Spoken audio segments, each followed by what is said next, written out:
teman-teman, ketemu lagi dengan aku Rani Kartika dalam channel YouTubeku yang tentunya membahas seputar perkuliahan, seputar mahasiswa, dan seputar masalah hukum lainnya. Nah, di video kali ini aku ingin sharing kepada kalian, khususnya nih yang masih maba atau mungkin kalian yang sekarang sudah duduk di bangku SMA kelas akhir gitu ya, dan sebentar lagi akan mengambil jenjang pendidikan perguruan tinggi. Nah, wajib tahu banget nih apa aja sih yang perlu kalian persiapkan di awal sebagai calon mahasiswa hukum. Oke, nanti tolong disimak apa aja yang aku bagikan ini. Semoga nantinya bermanfaat. Untuk kalian yang baru mampir di channelku ini, aku ucapkan terima kasih ya karena sudah mampir. Jangan lupa untuk klik tombol subscribe-nya, lalu kemudian like, komen, dan share jika dirasa ini bermanfaat. Mari kita bahas.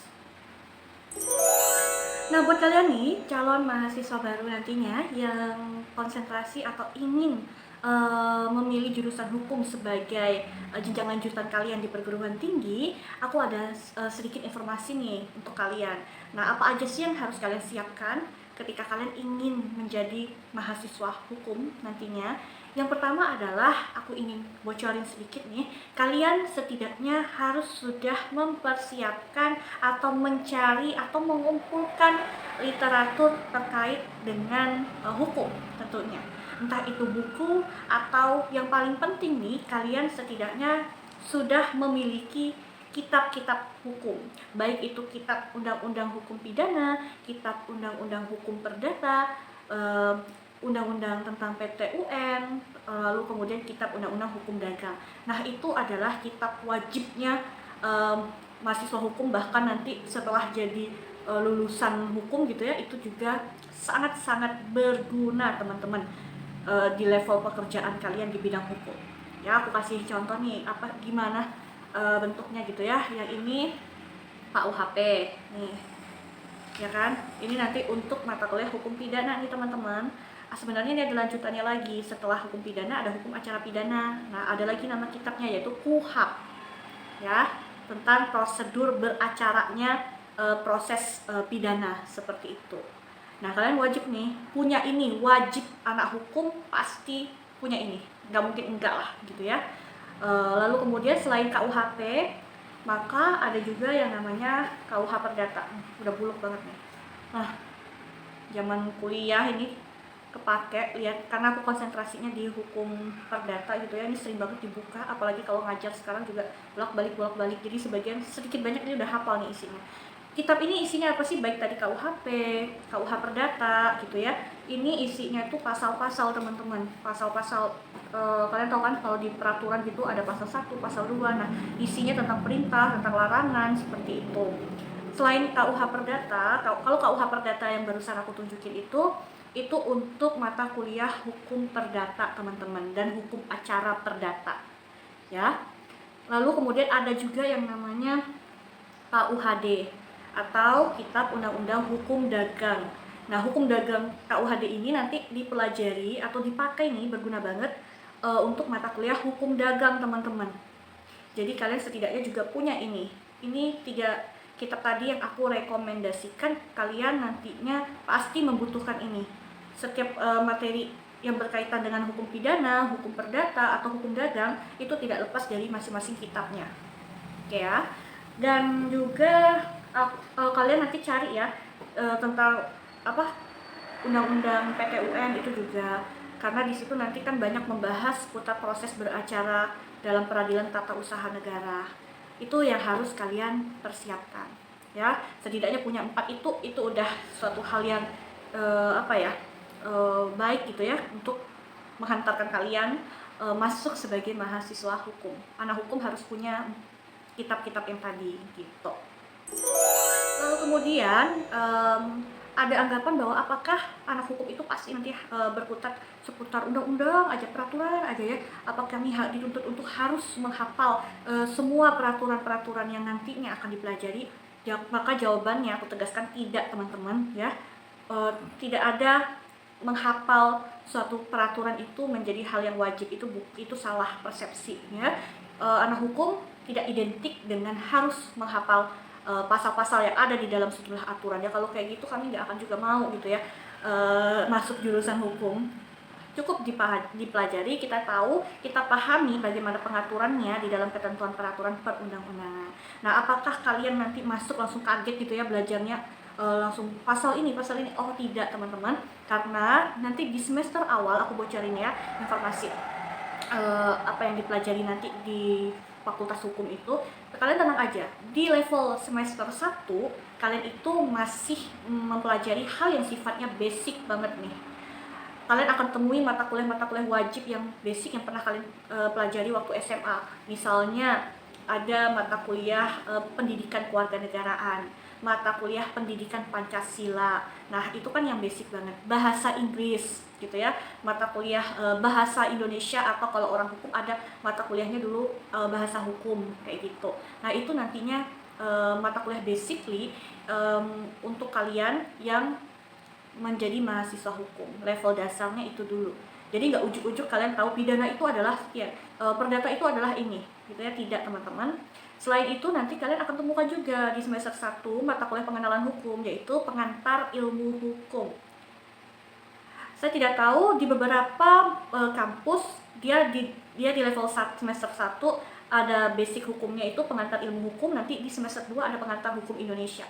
Tapi di beberapa kebijakan kampus yang lain antara pengantar ilmu hukum dan pengantar hukum Indonesia dijadikan dalam satu semester. Itu ada yang seperti itu. Nanti tergantung dengan kebijakan dari kampus kalian masing-masing, ya.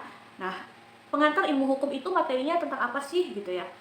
Jadi pengantar ilmu hukum itu materinya adalah pengenalan hukum, konsep hukum dasar lah.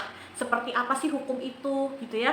Bagaimana sih sifat dari hukum itu? Oh, sifatnya memaksa, oh sifatnya mengatur, oh ada perintah, ada larangan, ada sanksi. Kalian dikenalkan itu dulu teman-teman. Apa sih cabang dari ilmu hukum itu? Nah, cabang dari ilmu hukum itulah nantinya yang akan menjadi konsentrasi kalian di akhir dalam pengambilan skripsi atau tugas akhir. Apa aja cabang ilmu hukum nantinya yang diajarkan, yang dikenalkan kepada kalian? Oh, bahwa hukum itu terdiri dari beberapa cabang hukum seperti hukum pidana, hukum perdata, hukum tata negara, hukum administrasi negara, hukum internasional. Nah, itu cabang dari ilmu hukum, teman-teman. Paham ya? Jadi kalian gak usah takut gitu. Kalian sudah persiapkan. Makanya tadi kenapa saya merekomendasikan kalian calon mahasiswa hukum, setidaknya kalian kalau nanti udah keterima nih jadi mahasiswa hukum, cari tuh kitab-kitab yang tadi. Karena itu pasti pasti dipakai seperti itu. Dan kalian juga sebagai rekomendasi tambahan, kalian carilah buku terkait dengan pengantar ilmu hukum dan pengantar hukum Indonesia. Ya. Kalau pengantar ilmu hukum masih secara umum aja tuh materinya, apa itu hukum, definisi hukum, cabang ilmu hukum. Nah, di level berikutnya, di level berikutnya atau semester berikutnya barangkali kalian akan temukan mata kuliah namanya pengantar hukum Indonesia. Lagi-lagi, di sini adalah mata kuliah basically yang tujuannya adalah untuk mengenalkan kalian mengenai seperti apa sih hukum itu, apa aja nanti yang dipelajari. Biar nggak ujuk-ujuk kaget gitu ya, baru jadi mahasiswa semester 1 nggak langsung shock dengan mata kuliahnya gitu. Ini berjenjang. Syarat biasanya kalau mau ngambil pengantar hukum Indonesia haruslah lulus lebih dulu pengantar ilmu hukum, lulus nilainya gitu ya.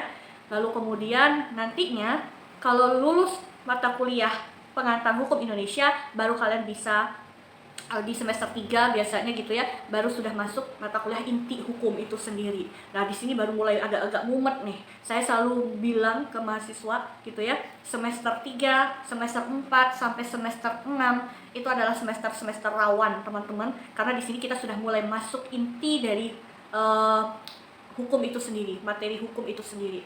Kenapa? Karena kita sudah meninggalkan hal yang basic tadi, mata kuliah yang basically tadi. Kalian sudah harus fokus gitu ya. Ada hukum pidana, perdata, administrasi negara, tata negara, hukum internasional. Lalu kemudian harus lulus itu baru bisa ngambil hukum acara. Biasanya begitu.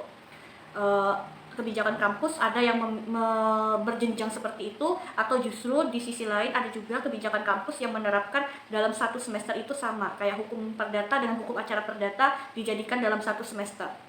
Kalau itu dijadikan dalam satu semester itu tambah mumet lagi kalian. Karena apa? Kalian harus menyeimbangkan nih. Yang hukum perdata itu kan teorinya ya, secara teorinya nih. Fokusnya biasanya di KUH perdata ini.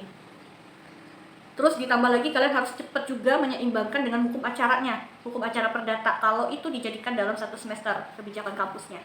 Tapi kalau di kampus saya dulu itu berjenjang kok. Jadi kami teorinya dulu di semester 3 pidana perdata dan lain-lain, semester 4-nya baru hukum acaranya. Jadi kita nggak kaget karena kita sudah pernah ngambil yang teorinya, baru itu hukum acaranya, seperti itu. Kira-kira yang dipelajari di kampus fakultas hukum gitu ya, anak-anak hukum pasti mempelajari itu. Seluruh fakultas hukum yang ada di Indonesia itu mata kuliahnya sama tuh, yang tadi mata kuliah intinya itu udah pasti dipelajari semua. Selanjutnya adalah yang harus kalian persiapkan kalau kalian nanti jadi mahasiswa hukum gitu, kalian harus rajin atau mau membaca, teman-teman ya, membaca apapun lah, literatur, buku kah, jurnal kah, artikel ilmiah berkaitan dengan hukum, dan kalian harus selalu upgrade atau update tentang masalah-masalah hukum yang sangat aktual saat ini gitu ya. Nah, itu adalah sudah menjadi keharusan sebenarnya bagi kalian mahasiswa hukum. Karena apa? Karena kalau belajar hukum itu kita tidak hanya belajar tentang teorinya saja, tapi kita kadang mengimplementasikan dalam tataran praktis di lapangan itu seperti apa sih, lalu kemudian bagaimana hukum merespon situasi atau masalah yang terjadi saat ini. Nah, itu biasanya selalu dibahas bersama-sama untuk dianalisa. Jadi kalian harus mau tidak mau rajin membaca. Kalian setidaknya juga nanti bukan dituntut ya, kalau kalian mau berinisiatif sendiri, kalian ya belilah buku-buku hukum untuk menambah referensi pengetahuan kalian gitu. Dan saran saya adalah kalau beli buku itu, misalnya kayak tadi pengantar ilmu hukum, nanti kan dosen ketika mau mengajar itu di awal banget pertemuan pertama kuliahnya pasti akan merekomendasikan buku-buku bacaan kepada mahasiswanya. Ingat, merekomendasikan. Jangan nanti kalian bilang ke orang tua kalian dosennya mewajibkan beli buku, itu enggak ya. Mungkin dalam rekomendasi buku yang dosen itu berikan kepada kalian misal 15 buku. Biasanya nanti kalian boleh tanya ke dosennya, dari ini kira-kira mana yang paling sering digunakan oleh dosennya, lalu kalian cari gitu ya. Nggak harus 15 buku itu kalian beli gitu, mentang-mentang dosennya bilang kalian cari ya, bukan berarti maksudnya beli. Bisa jadi kalian pilihlah mana yang paling sering digunakan atau dipakai dosen sebagai acuan dalam memberikan materi perkuliahan kepada kalian gitu. Jadi jangan sampai lah nggak suka baca gitu ya. Ingat, kita nggak dituntut untuk menghafal, tapi kita setidaknya tuntut untuk membaca, teman-teman, biar tahu. Kalau kalian nggak baca, udah nggak dihafal kan, nggak dihafal peraturannya, lalu kalian nggak baca, ya percuma aja gitu. Karena anak hukum nanti ketika memberikan argumentasi, dia harus bisa memaparkan dasar-dasar atau dalil-dalil hukumnya seperti apa. Dan biasanya dasar argumentasinya itu ditunjukkan melalui dalil hukum, yaitu peraturan atau pasal-pasal tertentu yang menjadi dasar pegangan untuk memberikan argumentasi atau menyanggah argumentasi ketika itu didiskusikan atau diperdebatkan. Oke, kalau saya dulu tiap semester itu selalu beli buku. Ini semester ini nanti ada hukum kontrak misalnya, ya saya mulai cari bukunya. Dan biasanya tipsnya adalah jangan beli untuk satu mata kuliah itu hanya satu buku aja. Kalian setidaknya untuk mata kuliah hukum kontrak lah, jadi bukunya itu setidaknya 2. Kenapa minimal 2? Karena itu untuk perbandingan dan untuk saling melengkapi gitu loh. Kalau kalian hanya fokus pada hukum kontrak karangan A, itu nanti bagi saya pribadi ya teman-teman sangat kurang sih. Karena kita kan nggak tahu buku itu ada kekurangan atau tidak begitu ya dalam isinya. Sehingga dibutuhkan buku yang dengan judul yang sama dengan pengarang yang berbeda sebagai dasar untuk bisa kita lihat mana kekurangan dari buku A, buku karangannya si A dengan buku karangannya B, dan itu bisa saling melengkapi gitu. Jadi bacanya enak. Kan belum tentu nih lengkap ya, kita kan bisa lihat dari daftar isinya. Itu sih saran aku ketika kalian nanti calon mahasiswa baru yang mau ngambil jurusan hukum, itu setidaknya gambaran yang harus kalian ketahui tentang seluk-beluk menjadi mahasiswa hukum. Itu hal yang basically banget harus kalian ketahui dan kalian persiapkan. Oke ya? Oke teman-teman, mungkin segitu dulu informasi yang bisa aku sampaikan kepada kalian semuanya. Semoga dapat sedikit menambah kekepoan kalian selama ini, keingintahuan kalian selama ini tentang jurusan hukum, tentang apa sih yang harus dipersiapkan gitu ya ketika nanti aku mau jadi mahasiswa hukum. Semoga dengan adanya informasi yang aku berikan, ini kalian sudah jauh lebih baik untuk mempersiapkan diri kalian sebagai calon mahasiswa hukum. Oke, terima kasih. Wassalamualaikum warahmatullahi wabarakatuh.